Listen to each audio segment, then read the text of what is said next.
Hola a todos, bienvenidos a nuestra segunda sesión de este curso de filosofía del lenguaje.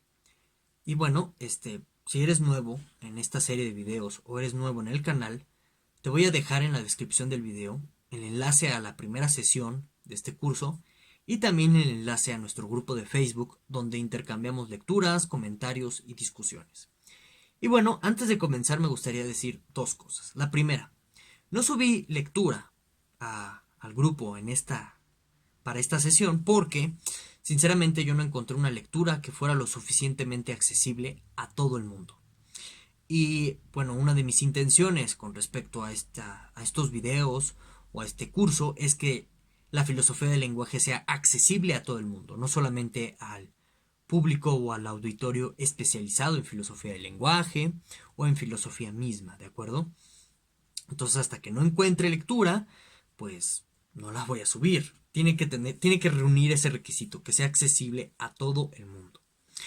Y y no se preocupen, al final del día, todas estas sesiones, yo me voy a encargar de explicar todo el tema. O sea, tampoco las lecturas están diseñadas, o quiero que estén diseñadas para que, pues sabes que la gente lea y pues ya, ¿no? Ahí va a aprender la gente, ¿no? En las lecturas, pues no se trata de eso. O sea, si uno hace un curso de algo es para que enseñe, ¿no? A la audiencia o al espectador que esté viendo estos videos.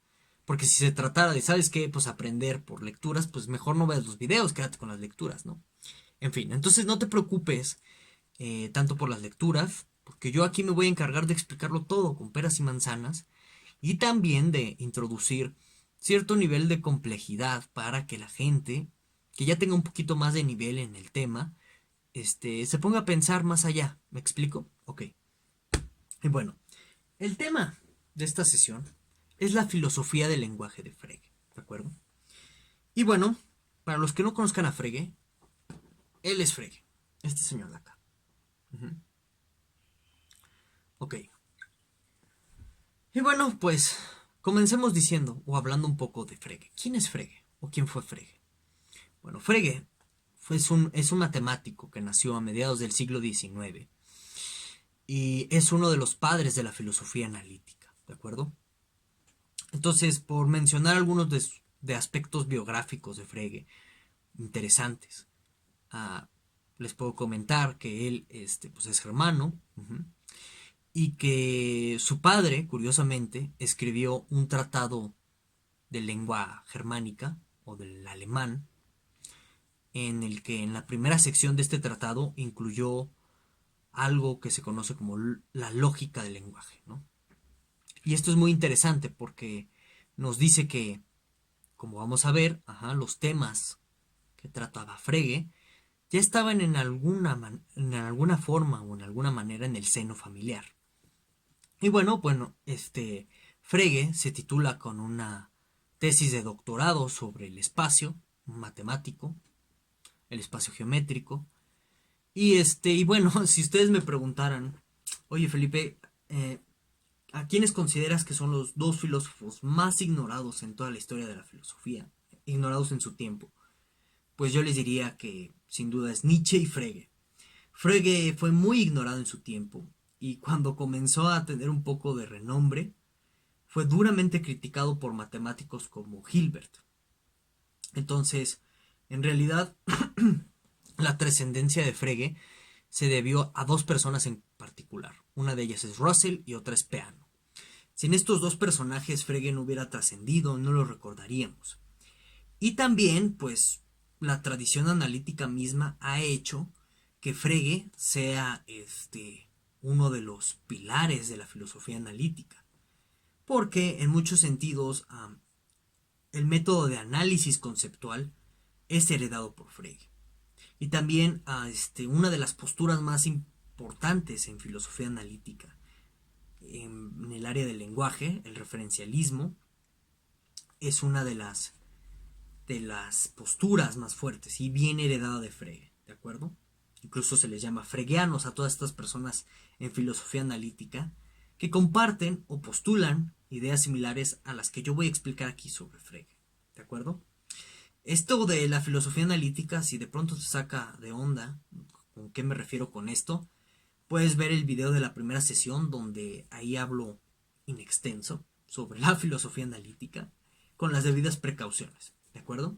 Ok, continuemos.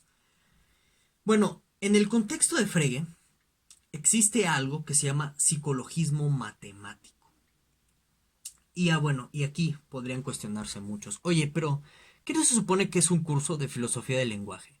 ¿Por qué vas a hablar de filosofía de las matemáticas? ¿O por qué estás hablando de un matemático como Frege? ¿Qué tiene que ver un matemático como Frege, con la filosofía del lenguaje? Bueno, es que justo la filosofía del lenguaje en Frege va a surgir como un producto secundario de su misma indagación sobre los fundamentos de las matemáticas. Y ojo aquí, con decir que la reflexión de Frege sobre la filosofía sobre la filosofía del lenguaje es secundaria, no quiero ni menospreciar la filosofía del lenguaje de Frege, ni decir que estaba en segundo plano, no, nada por el estilo. A lo que me refiero es que es un subproducto. Es decir, Frege en un principio estaba buscando los fundamentos de la matemática y de pronto la reflexión sobre el lenguaje salió a raíz de esta reflexión. Digamos, o sea, esto pasa bastante y es común, ¿no? Por ejemplo, los tesistas, ¿no? Están haciendo una investigación sobre filosofía del lenguaje y resulta que les gusta más la lógica y terminan haciendo lógica y ya no filosofía del lenguaje. Eso sucede todo el tiempo. Cuando uno escribe, cuando uno hace investigaciones de cierta naturaleza, pues salen temas que de pronto tú no tenías la intención de abordar o la intención de investigar y ahí están. Y bueno, y digamos que la filosofía del lenguaje de Frege surge así. Como les menciono, Frege lo que trata de buscar son los fundamentos de la matemática. Y ahora sí vamos al contexto de Frege. En el contexto de Frege existía algo que se conoce como psicologismo matemático. ¿Qué es el psicologismo matemático? Bueno, el psicologismo matemático dice que todas las verdades de la matemática, verdades como esta, ¿de acuerdo? Verdades como esta, son dependientes de nuestras estructuras mentales, son dependientes de nuestra percepción, de nuestra manera de cognición que tenemos como seres humanos, etc. Es decir, que a lo mejor si nosotros tuviéramos una cognición diferente, no diríamos que 2 y 2 son 4. Quién sabe, la verdad. En fin, esta es una postura que estaba muy difundida a mediados del siglo XIX y llegó a las principales universidades de Europa, entre ellas la Universidad de Jena, donde Frege daba clases, también Oxford, donde Russell daba clases. Entonces, muchos matemáticos van a experimentar una reacción contraria a este psicologismo matemático. ¿Por qué? Porque, vamos, si ustedes recuerdan sus clases de educación básica, se nos dijo que las matemáticas son universales, que sus verdades, sus teoremas, todo lo que ustedes aprendieron de geometría, aritmética, cálculo, etcétera, álgebra, no dependen de las facultades del ser humano, de su cognición o de su contexto histórico, o este tipo de cosas, o de sus circunstancias particulares del ser humano. Eso no es matemática. La matemática tiene un carácter universal. ¿De acuerdo? Si eso nos lo enseñaron en el colegio, bueno, pues en el contexto de Frege va a tener una reacción muy fuerte el psicologismo matemático. ¿De acuerdo? Y no le va a gustar a muchas personas. A lo mejor ya ahorita nosotros somos medio posmodernos y podemos aceptar algo así, ¿no? Que la matemática es relativa a nuestras capacidades cognitivas. Ok, a lo mejor ahorita somos posmodernos, pero en el contexto de Frege no había posmodernidad todavía. Y entonces la matemática, si es universal, no puede ser dependiente de nuestras estructuras mentales o psicológicas. ¿De acuerdo? Entonces muchas personas en el contexto de Frege van a tratar de buscar los fundamentos de las matemáticas en algo que no dependa de nuestras capacidades mentales o psicológicas. Por ejemplo, uno de ellos es Hilbert, que va a tratar de buscar los fundamentos de la matemática en algo que se conoce como formalismo matemático, que es muy riguroso, muy estricto con respecto a las fórmulas, matemáticas con respecto al lenguaje que se usa en las matemáticas y trata de reducirlo a un rigorismo matemático y de carácter formal muy muy estricto. Bueno, esta es una corriente en contra del psicologismo matemático. Otra corriente es el logicismo. El logicismo, ¿qué trata de hacer? Trata de fundamentar la matemática en la lógica. Y esa es la tarea de Frege. Dice Frege, ¿saben qué? Al menos la aritmética en matemáticas se puede fundamentar en la lógica. Esa es la apuesta de Frege, de su investigación inicial como matemático. ¿De acuerdo? Encontrar los fundamentos de la matemática en la lógica. Ahora bien, Frege también es trascendente en la historia de la lógica, no solamente en la historia de la filosofía del lenguaje, porque no exageramos si nosotros decimos que hay un antes y después en la lógica, después cuando llega Frege. Verán, antes de Frege, la lógica está muy influenciada por Aristóteles, por sus tratados de lógica. Fíjense, a tal grado que todavía, aquí en México, los abogados hablan de silogismos jurídicos. Hablan de silogismos hipotéticos, de silogismos reductivos, un montón de terminología aristotélica emplean los abogados para hablar de la teoría de la argumentación que utilizan en la contestación de la demanda, para promover demandas, etc. ¿no? Bueno, entonces, este es un ejemplo de cómo, por ejemplo, vaya la redundancia, sigue la lógica aristotélica teniendo un gran peso en el derecho. Y bueno, y así se quedó la lógica aristotélica en muchas disciplinas, particularmente en la matemática.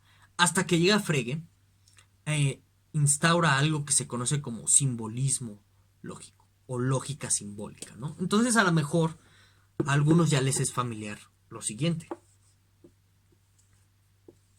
Esto. Si ya entonces ve, esto es el simbolismo de la lógica proposicional, que en filosofía a lo mejor aprendemos en primer semestre, ¿de acuerdo? En matemáticas me parece que lo aprenden en álgebra, en física también, en álgebra lineal, una cosa por el estilo, aprenden algo de lógica, lógica simbólica, lógica formal.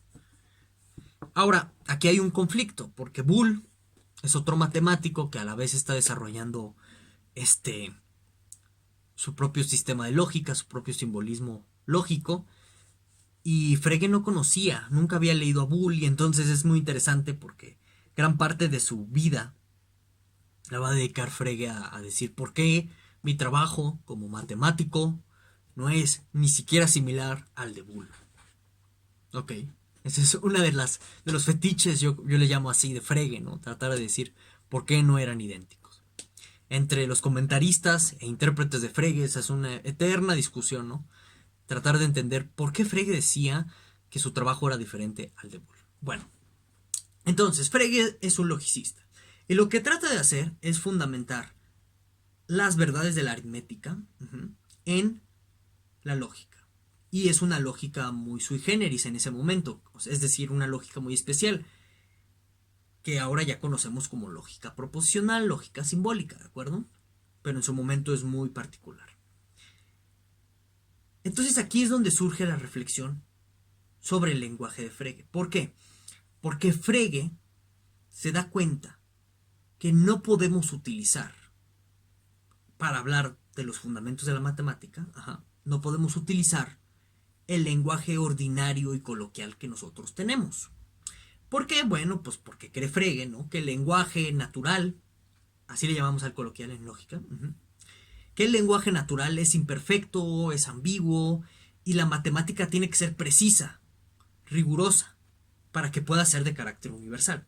Entonces, pensemos en las razones que puede haber detrás de esta motivación, ¿no? Por ejemplo, imaginemos que nosotros, como los teoremas como los axiomas, de Euclides, decimos, mira, ¿sabes qué? Esto es un punto, y este es mi primer axioma de geometría. Oye, pero, ¿qué crees? A lo mejor si pasas este mensajito, ¿no? O este axioma a otra cultura donde los puntos signifiquen otra cosa, pues a lo mejor esto ya no es un axioma. O por ejemplo, si me cambias el lenguaje y ya estamos hablando en inglés, pues a lo mejor mis axiomas en español van a ser traducidos de otra forma. Ese es un problema. Entonces, el punto aquí es que como el lenguaje natural y coloquial que usamos es tan susceptible a ser interpretado, a que se malentienda, pues es imperfecto para hacer matemáticas. Y aquí es donde surge, como les menciono, la motivación de Frege para reflexionar en el lenguaje. Frege va a reflexionar constantemente en el significado de los símbolos matemáticos, para poder hacer la transición de ellos a símbolos lógicos. Porque si tú no haces una reflexión sobre cuál es el significado preciso de los símbolos matemáticos, puede que en el momento de la transición de símbolos matemáticos a símbolos lógicos, te equivoques y no sea realmente ese el significado preciso del símbolo matemático. Les voy a poner un ejemplo, ¿no? De cómo sería una transición así. Entonces, pensemos, en el símbolo más, ¿de acuerdo? Y digamos que lo podemos explicar como conjunciones proposicionales o como conjunciones de la lógica proposicional. Supongamos que, no sé, podemos hacer esta traducción, donde el 2 es la P, el 4 es la Q, y este simbolito decimos que funciona como conjunciones de la lógica proposicional. Es un ejemplo, no estoy diciendo que Frege diga esto. Bueno, pero para que nosotros podamos hacer bien esta transición de matemática a lógica, tenemos que reflexionar muy rigurosamente sobre el significado de esto. Entonces tú podrías decir, bueno, mira, sí puedo traducir el más en una conjunción, porque las conjunciones en lenguaje natural formalizan nuestras partículas aditivas I o Y. Entonces, ¿qué decimos cuando tratamos de leer esta operación matemática? Pues no decimos algo así como 2 y 4 son 6. Entonces sí, mira, puedo traducir el más en I, que es una conjunción lógica. Y entonces de esta forma, nosotros hacemos esa transición de matemática a lógica y vamos haciendo la fundamentación. Y justo para que podamos hacer esa transición, como les vengo ya mencionando, es que nosotros nos detengamos muy atentamente a reflexionar en el significado de los símbolos matemáticos, ¿de acuerdo? Ok. Entonces Frege tiene una de sus grandes obras, que se conoce como conceptografía. Ideografía lo llegan a traducir y no me gusta esa traducción. Es mejor conceptografía. Y ahorita les digo por qué. La conceptografía trata de explicar cómo es esta fundamentación de lógica a matemática. Y justo es una conceptografía porque lo que está proporcionando Frege son las herramientas conceptuales que nos permitan hacer la traducción, ¿de acuerdo? ¿Y eso en qué términos lo podemos entender? Bueno, pues simplemente lo que hace Frege es dar un lenguaje formal.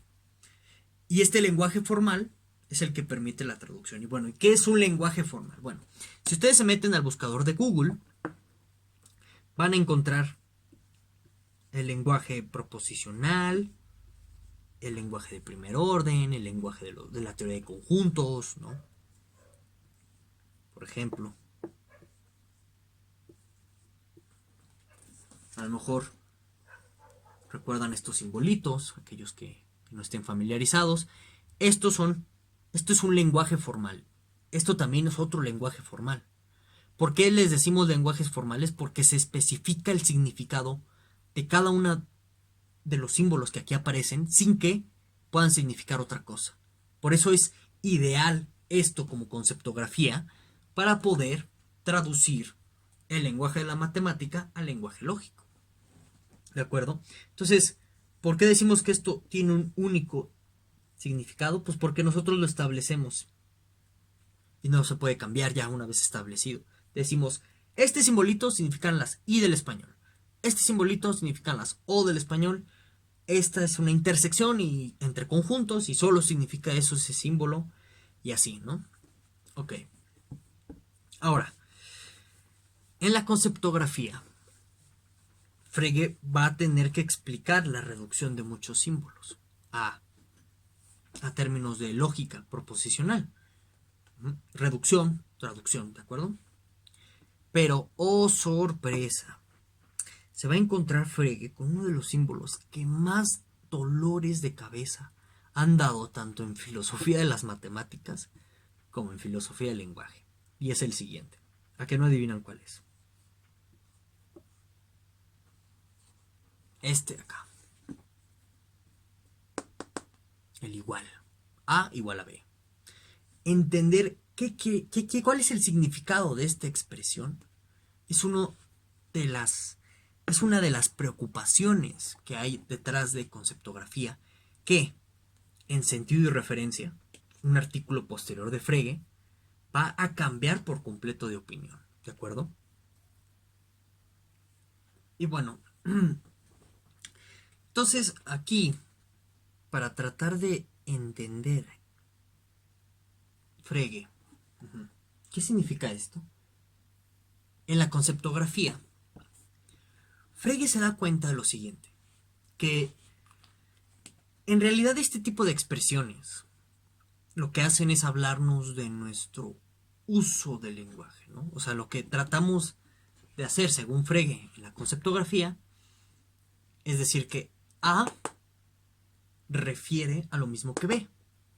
Así es como Frege entiende el significado de este simbolito. Es decir, que la cosa a la que refiere A es la misma a la que refiere B. Y ahora, si nosotros ponemos algo como A igual a A, estamos expresando exactamente lo mismo que esta ecuación de A igual a B, según Frege en la conceptografía. Entonces, el símbolo de igualdad lo que nos dice, según Frege, es que cada uno de los elementos al lado de la ecuación, ¿sí? O de los miembros de la ecuación, para hablar más en términos propios de los matemáticos, están refiriendo al mismo objeto. Entonces, el símbolo de igualdad nos habla, en resumidas cuentas, de un cierto modo particular de hablar de los nombres que tienen las cosas, de nombres diferentes o del mismo nombre que pueda tener el mismo objeto. Y entonces aquí se va a desarrollar algo que se conoce como teorías referencialistas del significado. El Frege de la conceptografía nada más entiende el significado en términos de referencia, ¿sí? Es decir, para Frege el significado es el significado de cualquier término o cualquier palabra, incluidas oraciones, es el objeto al que refiere. Y bueno, ¿y qué es la referencia? ¿Cómo podemos entender la referencia? Simplemente, aquí de una forma muy intuitiva, porque es un debate entender qué es la referencia en sí. De una forma intuitiva podemos entender la referencia como un apuntar a un objeto, como el señalar a un objeto. Esto se conoce como indexical y lo vamos a ver en su debido momento, lo vamos a explicar más a detalle. Pero aquí nos podemos quedar con una explicación de esta naturaleza, como un indexical, ¿no? Como un apuntar directamente a un objeto. Eso es la referencia, ¿sí? Ok. Ahora bien, Frege en la conceptografía se queda con esa explicación, pero está incómodo. ¿Por qué? Porque Frege tiene la intuición de que a pesar de que ambas ecuaciones A igual a B y A igual a A estén refiriendo al mismo objeto, solamente que está nombrado aquí con B de manera diferente.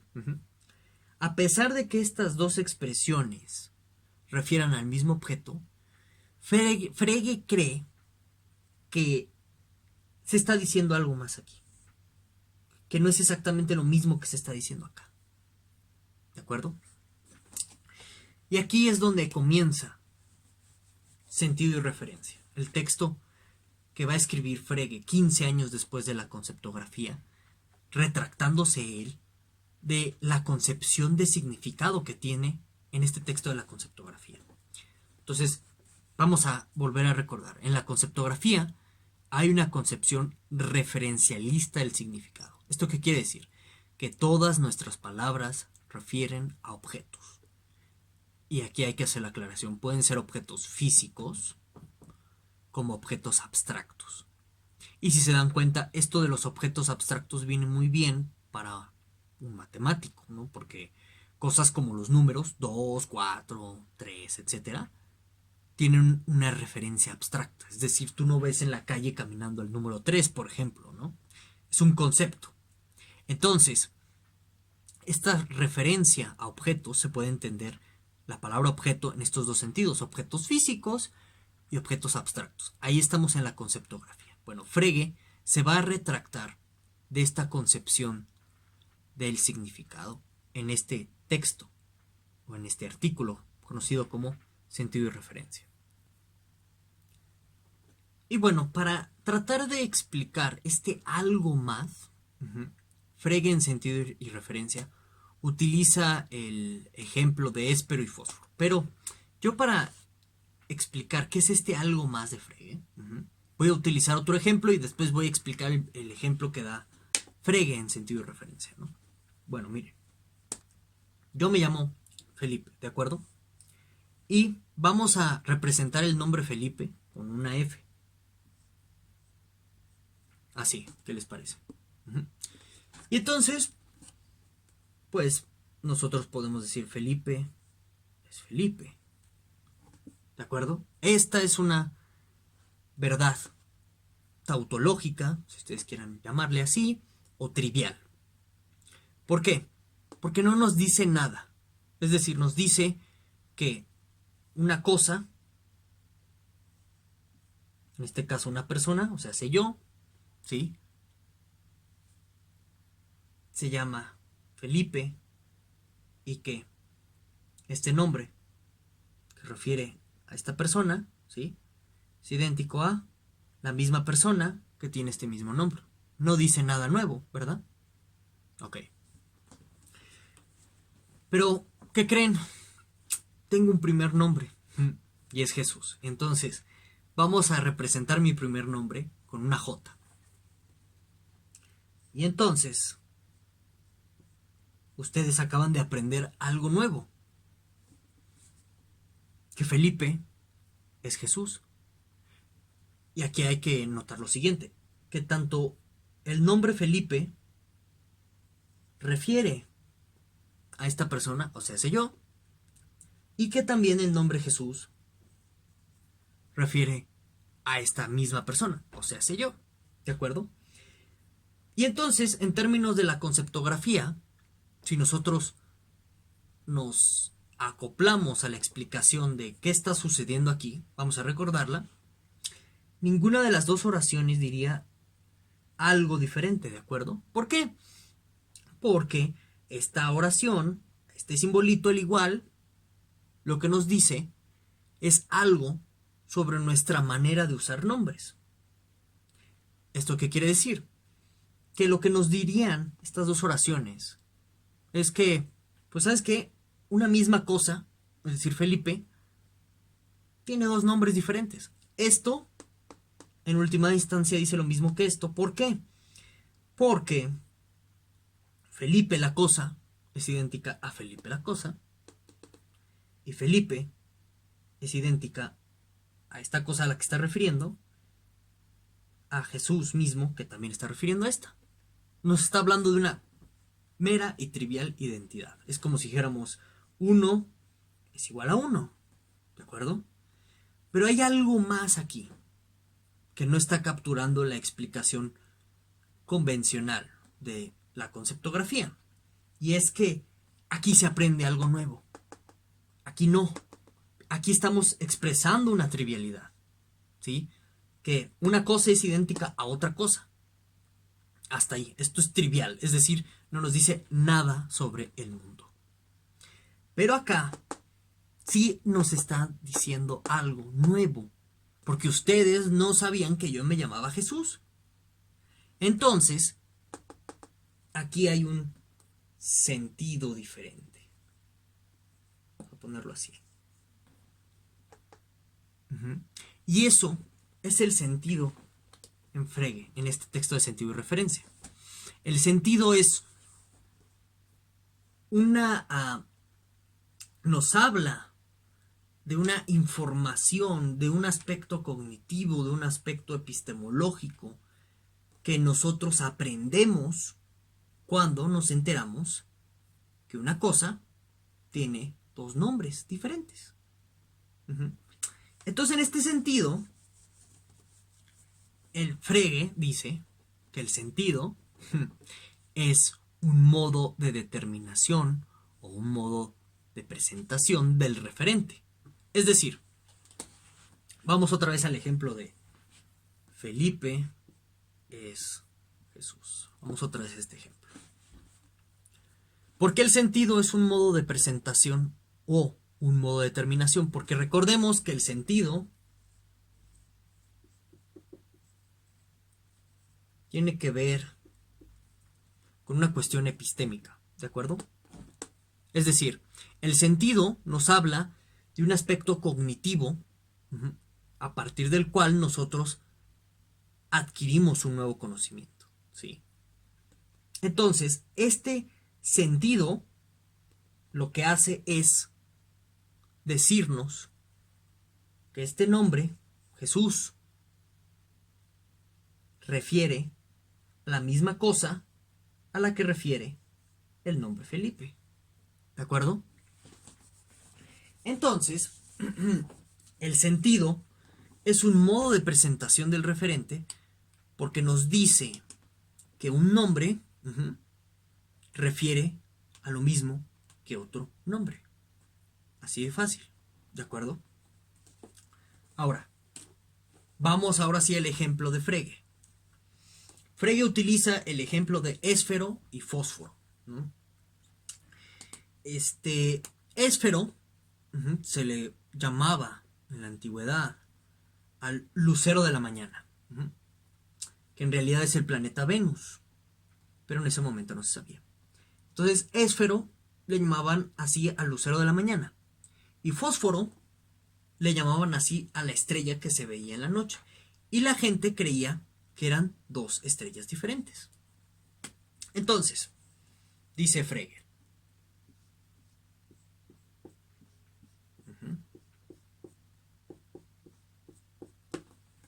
Esfero está representado por la H y fósforo está representado por la F, ¿de acuerdo?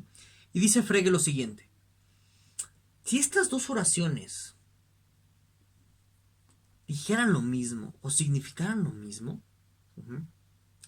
perderíamos un elemento muy importante en la segunda, que es el elemento informativo.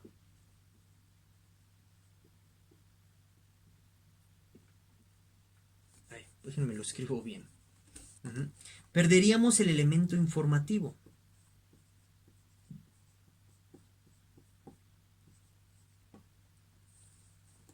Mientras que en la primera oración se expresa una trivialidad. Aquí estamos expresando una trivialidad. O sea, algo que no nos dice nada nuevo sobre el mundo. O sea, nada más nos dice que una cosa es esa misma cosa. Porque esfero refiere a una cosa y esfero refiere a esa misma cosa. No nos dice nada sobre el mundo. Pero aquí, a pesar de que esta misma cosa tenga el nombre de esfero y también tenga el nombre de fósforo, aquí nos dicen algo nuevo. Nos dicen que la estrella de la mañana es la misma que la estrella de la noche. Entonces aquí hay un elemento informativo que dice Frege que se alcanzó con mucha investigación empírica, observando el cielo, haciendo mediciones de él, etc. Entonces, este elemento informativo nuevo es el sentido de la expresión. Y como les mencionaba, el sentido es un modo de presentación del referente. ¿Qué es lo que está haciendo aquí el sentido de esta oración? Diciéndonos que este nombre fósforo tiene el mismo referente que este nombre éstero. Por eso el sentido es tanto un modo de presentación en el sentido epistémico, porque nos informa de algo, pero también es un modo de determinación. ¿Por qué? Porque nos dice cuál es el referente del nuevo nombre, que es fósforo. Entonces, voy a volverlo a explicar otra vez con el ejemplo de mi nombre, por si cabe alguna duda, ¿no? Entonces, yo, ustedes saben que yo me llamo Felipe.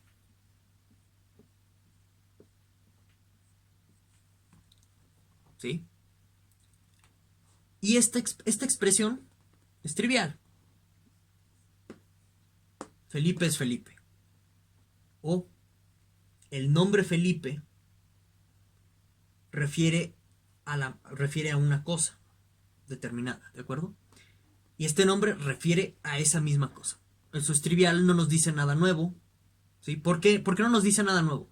Porque si nosotros sabemos a qué refiere ya de entrada Felipe, pues también sabemos a qué refiere el mismo Felipe, ¿no? Ok, y entonces yo de pronto les digo, ¿saben qué? También me llamo Guadalupe. Entonces, ustedes ya aprendieron algo nuevo. Que Felipe es Guadalupe. Es decir, que el nombre Felipe refiere a la misma cosa a la que refiere el nombre Guadalupe.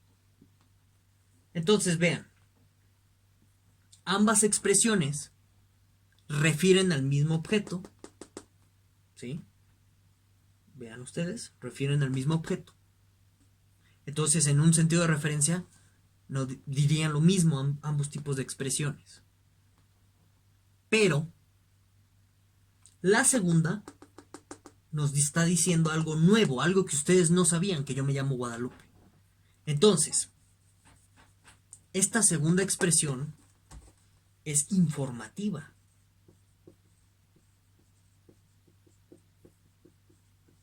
¿De acuerdo? Esta segunda expresión es informativa, les dice algo nuevo sobre mí. ¿De acuerdo? Y el sentido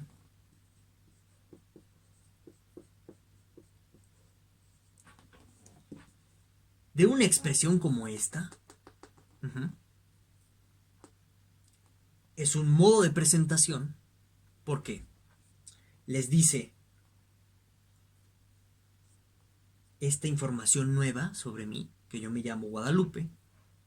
O sea, el sentido es un modo de presentación porque proporciona información nueva respecto a esto. Y también el sentido es un modo de determinación porque el sentido de 2, de esta expresión número 2, les dice a quién va o cuál es la referencia de Guadalupe. O sea, sé yo, que es la misma referencia que tiene Felipe. ¿De acuerdo? Eso es el sentido. Y entonces dice Frege que el lenguaje está compuesto de sentido y referencia. Y el sentido nos habla de cómo aprendimos, o de esta cualidad informativa de la que les vengo hablando, ¿sí? De cómo aprendimos que los nombres tienen el referente al que tienen. Y también el sentido nos dice cómo determinar cómo determinar la referencia de un nombre. Ahora, hay que aclarar lo siguiente. Para Frege, nombre es prácticamente el nombre de cualquier tipo de cosa. Esto va a generar problemas a posteriori, hasta que venga Wittgenstein y clarifique muchas cosas al respecto.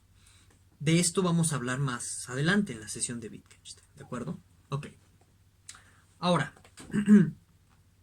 esta solución del sentido y la referencia va a tener un uso muy particular en matemáticas y también para conceptos de referencia vacía, ¿de acuerdo? Denme. Entonces, esta cuestión de esfero y fósforo y de los ejemplos que les acabo de dar de Felipe, Jesús, etcétera, le sirvieron a Frege como una primera parte de su argumento, en torno a que el significado de las palabras no solamente es referencia, también es otra cosa. Y esta otra cosa es el sentido. Ahora, otra forma en que nosotros podemos entender la existencia del sentido es respecto a los nombres de referencia vacía. ¿Qué es un nombre de referencia vacía? Bueno, pues es un nombre que no tiene un referente material. Como por ejemplo la palabra Santa Claus. ¿Sí? Bueno, son palabras, no la palabra, lo lamento. Bueno, esto es un nombre de una entidad que no es material. O sea, no existe Santa Claus como existo yo, al menos, en ese sentido, ¿de acuerdo? Entonces, si todas las palabras tuvieran referente, esto pues no tendría un significado muy concreto, ¿de acuerdo? Claro, aquí el argumento puede jugar de una manera un poco tramposa, porque como les mencioné antes, parece que en la conceptografía Frege es muy descuidado con la noción de objeto. Sí, como les dije, objeto en la conceptografía significaba tanto objetos materiales como conceptos. Y aquí, en sentido y referencia, Frege hace un giro y ya comienza a considerar objetos de una manera muy específica aquí, ¿no? Y después va a cambiar el sentido de objeto mismo. Entonces, hay muchas variantes dentro del propio artículo de sentido y referencia sobre la noción de objeto, pero centrándonos aquí, tú dirías, bueno, esta expresión, si el significado solamente fuera referencia, no tendría significado porque, pues Santa Claus no tiene referencia.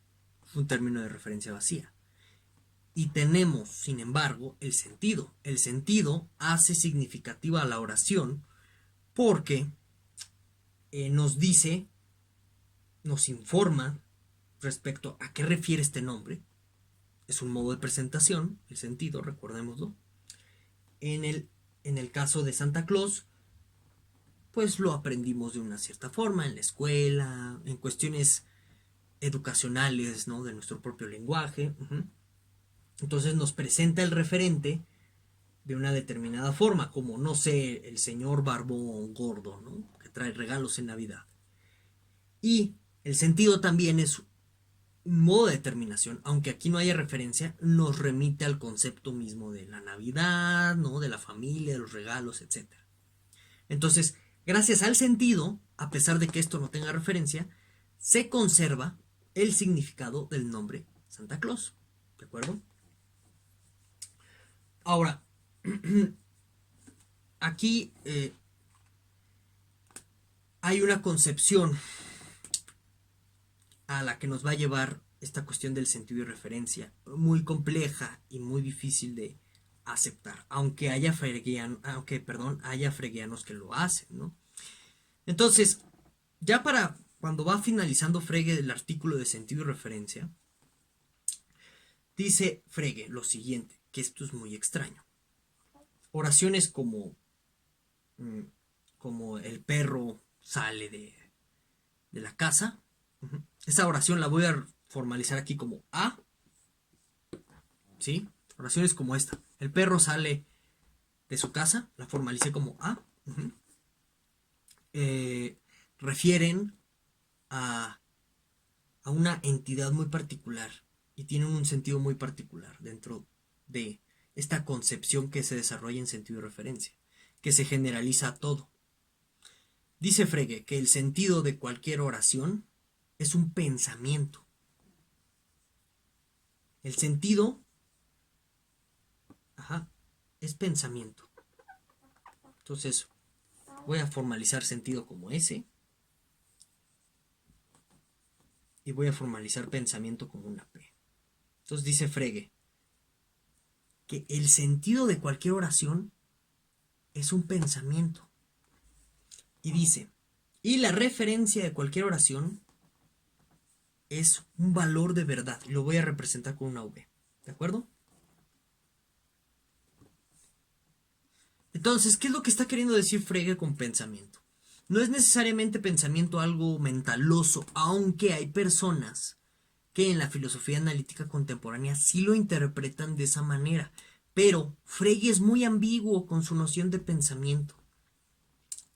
Pero tiene sentido que Frege le diga al sentido pensamiento, porque como les acabo de comentar, el sentido tiene que ver con una cuestión epistemológica, es decir, con el modo en que se presenta el referente, es decir, la manera en que nosotros conocemos que los nombres tienen un referente en particular. Entonces, en el ejemplo donde yo les digo que mi nombre es Guadalupe, donde vemos Guadalupe es Felipe, formalizado, el sentido ahí es un pensamiento que les dice a ustedes, mis espectadores, que mi nombre o mi otro nombre es Guadalupe. ¿De acuerdo? Entonces, no está tan descabellado por el por qué Frege le llama a esto pensamiento, aunque no necesariamente se inclina por una cuestión mental. El pensamiento en Frege se ha llegado a interpretar como una especie de entidad metafísica ajena al ser humano, tal que todos los hablantes competentes de un lenguaje aprenden el sentido. Más bien, perdón, lo que aprenden es el pensamiento, o sea, esta cosa abstracta, como una entidad que está en el topos, Uranus, etc. Entonces, aquí empiezan las discusiones interpretativas y en filosofía del lenguaje, cada filósofo analítico va a agarrar la noción de pensamiento como más le convenga. Ese fue uno de los problemas que dejó Frege abierto. Ahora, como les dije, dice Frege, el sentido es pensamiento, el referente es un valor de verdad. ¿Por qué? No es tan descabellado. Recuerden que Frege es un matemático, nunca dejó de ser matemático. En lógica, nosotros decimos que el valor de verdad de una proposición P, cualquiera, es una función de verdad. Ah, ¿qué es eso? Bueno, si ustedes recuerdan sus clases de educación elemental o del bachillerato, teníamos en cálculo a las funciones f de x, ¿no? ¿Qué hacía una función f de x? Asignar a toda x un único y solo un único valor. Vamos a poner que es 1. ¿Sí? Y entonces, pues esto en un plano, no lo puedo dibujar, se va a quedar muy feo, perdón. En un plano, ¿cómo se representa esto? Bueno, que cada valor de x va al 1 y solo al 1.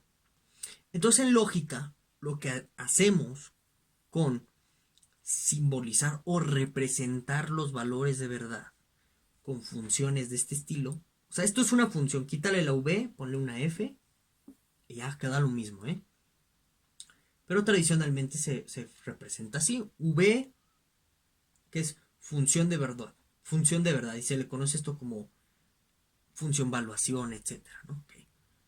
Entonces, lo que hace una función de verdad, como esta, es asignar un único y un solo elemento a una proposición cualquiera, un valor de verdad, verdadero o falso, si es equivalente. Ese es otro tema. Y que es una proposición cualquier oración del español, que sea afirmativa. Ok. Entonces, cuando Frege dice, vamos a regresar a la anterior referencia.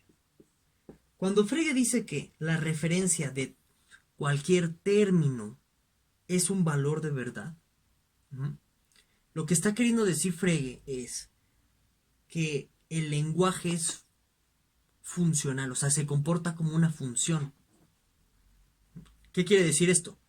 que todo término del lenguaje refiere a una sola y una única cosa. Esa es su concepción del lenguaje.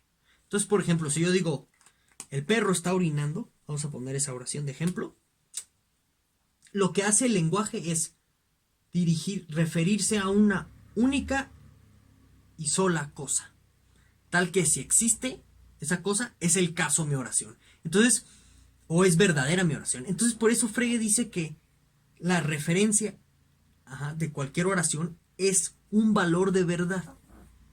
O sea que en última instancia el lenguaje refiere a lo verdadero, según Frege, ¿no? O sea que a lo que refiere es a un hecho en el mundo.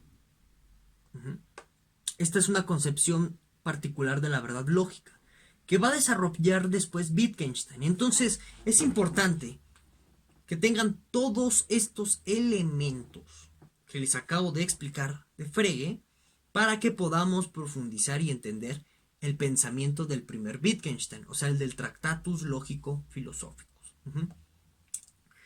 Yo soy de la idea de que Wittgenstein es más fregiano que russelliano. Ya lo discutiremos en su momento, ¿no? Pero bueno, me parece que con estos elementos, aquellos que conozcan un poquito más la obra de Frege y Russell y la de Wittgenstein van a poder decidir si yo tengo la razón o no, rebatirme o lo que ustedes gusten y manden, ¿no? Bueno. Entonces, a lo que nos va a llevar esta cuestión del sentido y la referencia, por esto que les digo de que el lenguaje refiere a lo verdadero, es algo bastante incómodo en cuestiones de metafísica. ¿Por qué?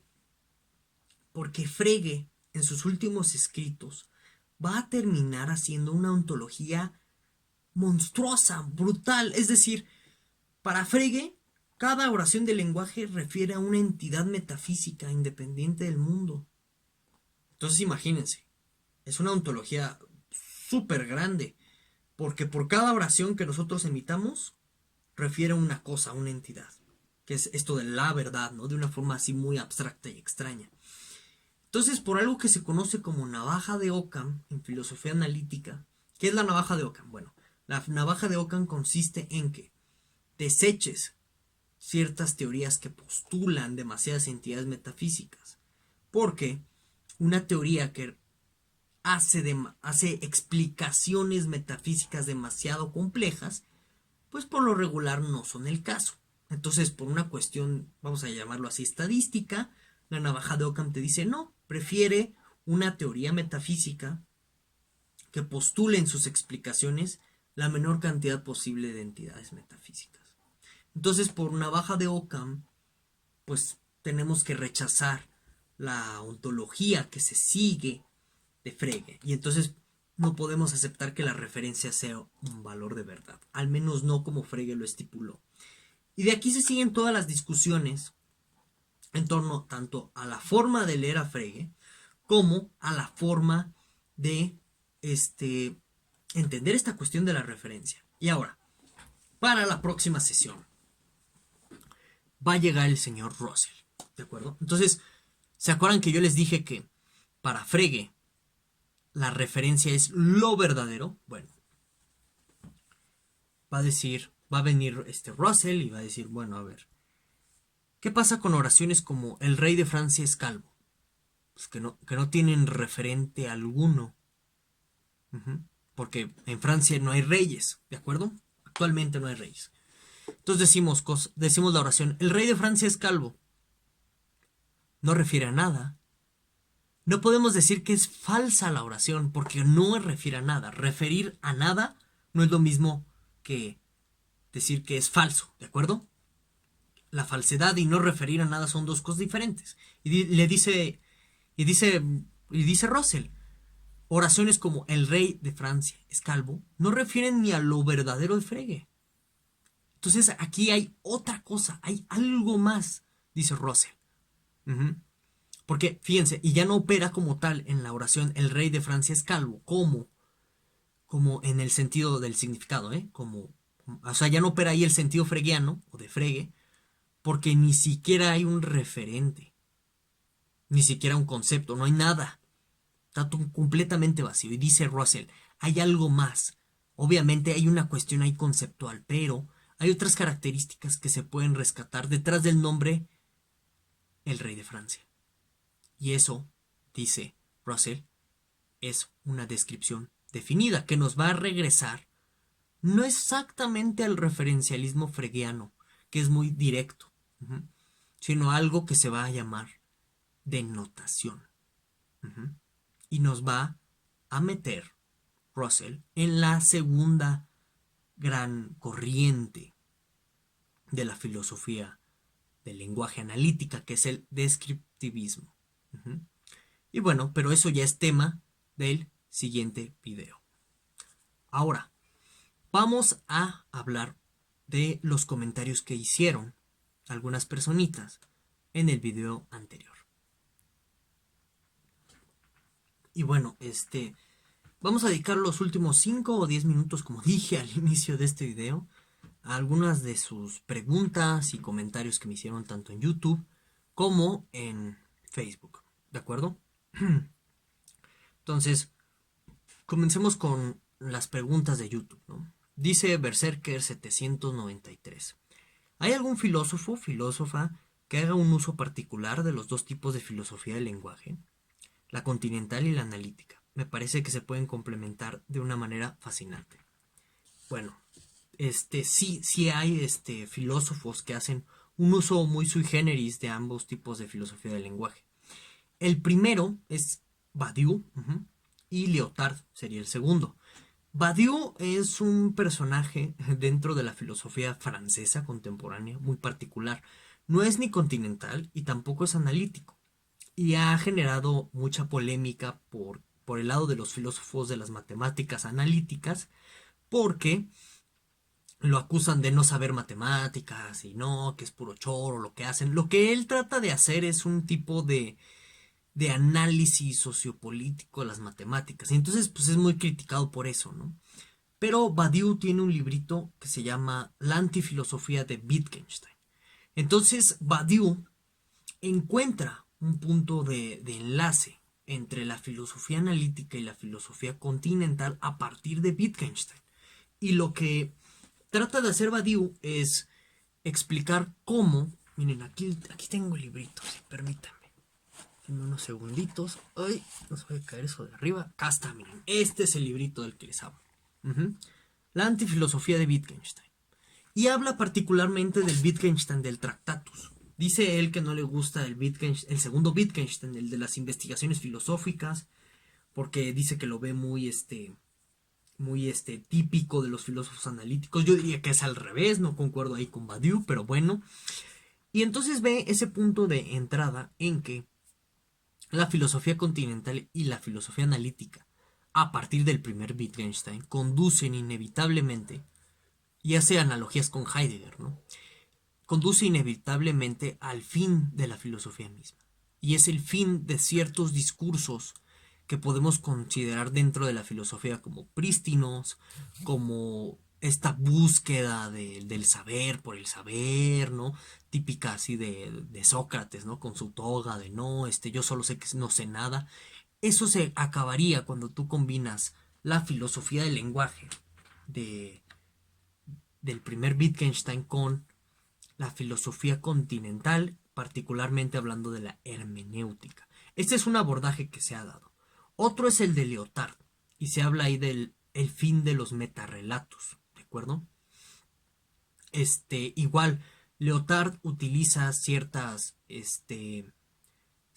tesis de un pensador que se llama Bataille, o al menos yo rastreo el origen de sus ideas en Bataille, y utiliza el segundo Wittgenstein, esta cuestión de los juegos de lenguaje y las formas de vida, que las vamos a ir viendo en su momento, no se preocupen, para decir que a partir del análisis wittgensteiniano y a partir del análisis de las comunidades, podemos dar por concluida la idea de verdades absolutas o de discursos absolutos, tal que la realidad se percibe a través de metarrelatos, es decir, de relatos que nos dan una orientación transhistórica, transuniversal, transhumana. Eso ya se acabaría a partir de estos análisis.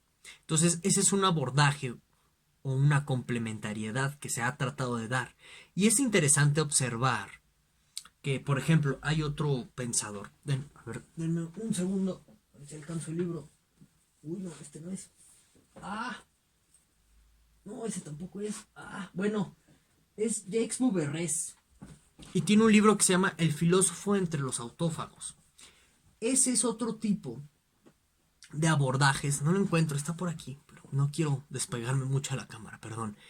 Ese es otro tipo de abordajes que se trata de dar desde Wittgenstein utilizando ciertos elementos hermenéuticos de la filosofía continental. Entonces es muy interesante observar que la complementariedad la han planteado a partir de Wittgenstein, porque Wittgenstein es un crítico muy arduo de la filosofía analítica y lo vamos a ir viendo, ¿de acuerdo? Ok, ahora vamos a otra preguntita. Claro, como si ustedes recuerdan el temario que puse en la descripción de la primera sesión, hay una sesión libre. Entonces podría hablar de eso, de intentos de complementariedad o de tratar de unir filosofía analítica y continental. Sería muy interesante. Um, Araceli González pregunta, ¿la escritura puede ser una forma de metalenguaje?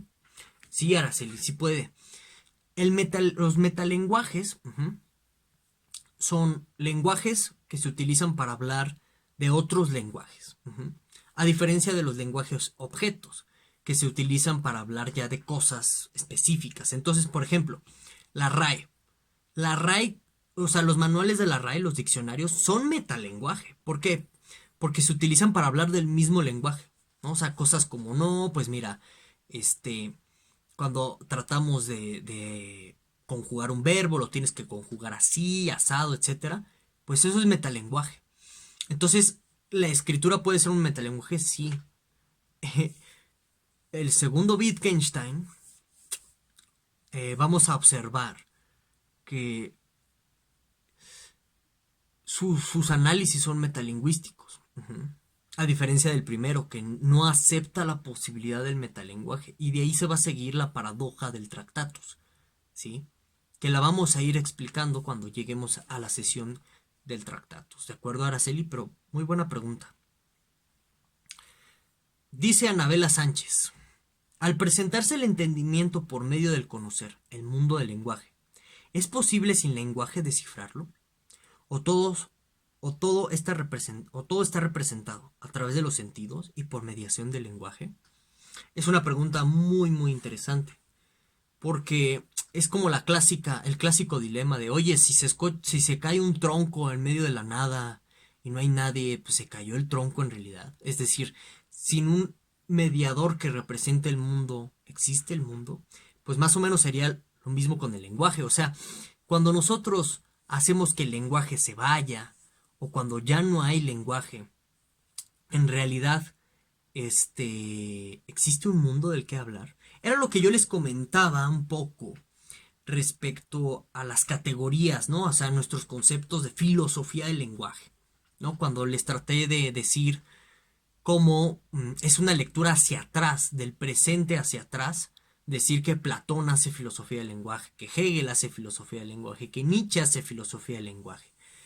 Porque parece que sin los conceptos, o sea, sin que hubiera existido una crítica hacia la filosofía del lenguaje analítica, tal parece que nosotros no podríamos, con esos conceptos que se desarrollaron a partir de esas críticas, nosotros no podríamos hacer una regresión hacia atrás y decir que Platón hace filosofía del lenguaje, ¿no? Entonces, ese es, por ejemplo, un claro caso de que sin conceptos nosotros no podemos ver cierto tipo de realidades. Es todo un debate. Otras personas te van a decir que no, primero es el mundo y luego ya después viene el lenguaje. Entonces me voy a remitir al primer Wittgenstein, al Tractatus. Vamos a ver que lo que se conoce como Picture Theory o teoría pictórica, hay dos maneras de entenderla. Como sabes que el lenguaje representa hechos o retrata hechos. Entonces, pues sin lenguaje no habría hechos como tal, porque parece que el lenguaje es nuestro acceso al mundo. Esa es una forma de entender el Tractatus, ¿no? La Picture Theory. Otra forma de entenderlo es al revés, decir, ¿sabes qué? Sin mundo no hay nada que representar. Entonces el lenguaje tiene sentido o existe gracias a que hay un mundo que se puede representar. Y bueno, esa es la discusión y es muy interesante, ¿eh? La pregunta que hace Anabel. Hay que tenerla presente. Muy bien. Ahora vamos a Facebook rápidamente. Al grupo del curso. Porque hay como 2 comentarios ahí. Muy bien.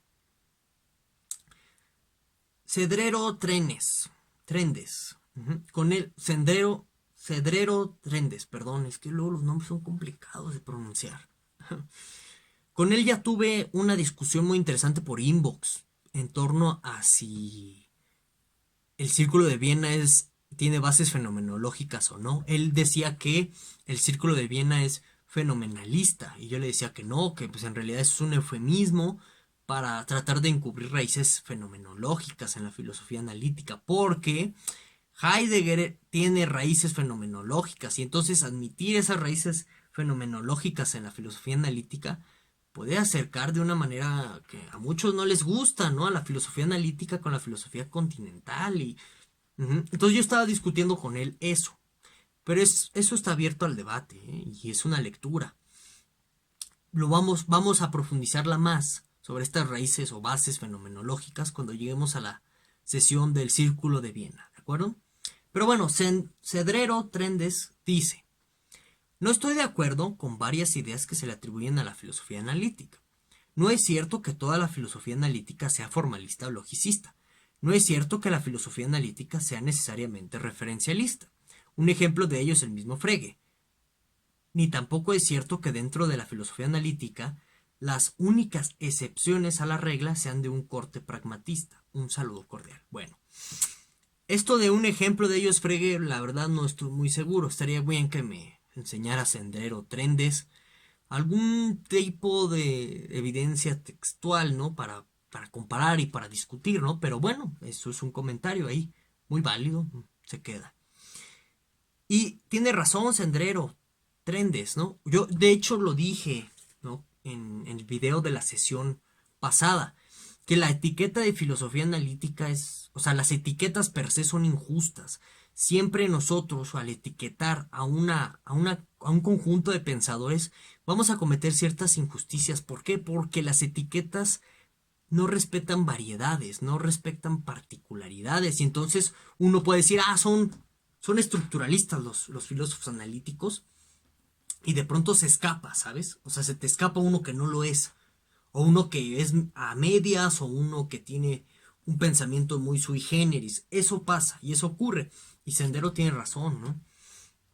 Pero claro, eso ya, para ver esas particularidades se requieren ya como cursos muy específicos sobre cada uno de esos pensadores particularidades.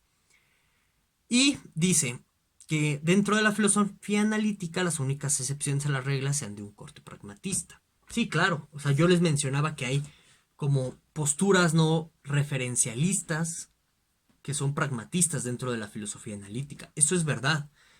Sí hay posturas no pragmatistas dentro de la filosofía analítica, pero de nuevo son muy sui generis y habría que analizarlas caso por caso y necesitaríamos un curso independiente, ¿no? Para hablar de eso así a rigor sentido. Pero claro, muchas gracias por el comentario, Senderos, ¿no? Ahora, dice Cindy Bocanegra, lo siguiente. Es algo largo el comentario. No sé por qué dos cosas aparentemente distintas no pueden unirse para crear algo nuevo.